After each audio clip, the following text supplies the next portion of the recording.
லூசாடா? உனக்கு யாருடா சொன்னாங்க அந்த பொண்ணு மோசம்னு? அது நல்ல பொண்ணுடா. பக்கத்து வீட்டுக்காரன் சொன்னானா? ஏன்டா பக்கத்து வீட்டுக்காரன் சொன்னவன்லாம் நம்புவியாடா? அவங்க ஏற்கனவே பக்கத்தால இட பிரச்சனை, படிப்பு தகராறு, வேலை தகராறு, வேலி எச்சா வெட்டுறான், வச்சா வெட்டுறான்னு வெடி தகராறு, செவுரு வைக்கிறான்னு ஏற்கனவே பிரச்சனை. பக்கத்து வீட்டுக்காரங்க ஏற்கனவே பொலித்தகராறு இருக்குதுடா. அதனால மோசம்னு சொல்லிக்கிறாங்க. அவன் சொன்னதை நம்பிட்டாடா அந்த பொண்ணு மோசம்னு? அது நல்ல பொண்ணுடா. மில்லு வேலைக்கு போட்டு +2 முடிச்சுட்டு மில்லு வேலைக்கு போயிட்டுருக்குது. என் அப்பாவும் இல்லை, என் அம்மா தான் இருக்குது. அதுதான் குடும்பத்தை காப்பாற்றிட்டு இருக்குது. நைட்டும் பகலும் கஷ்டப்பட்டு இருக்கிற பொண்ணு போய் மோசம்னு சொல்கிறேன். இதில் லூசாடா? நான் கேட்குறேன். யார் சொன்னாலும் நம்பிடுவியா? தீவிர விசாரணை பண்ணுடா. ஊருக்குள்ள 4 பேர்த்த கேளு.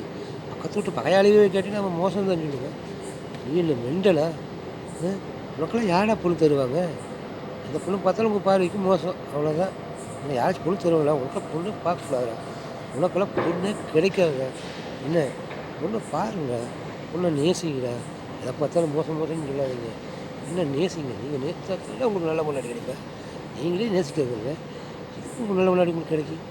பொண்ணை நேசித்தாத்தானே நல்ல மனைவியே கிடைக்கும்.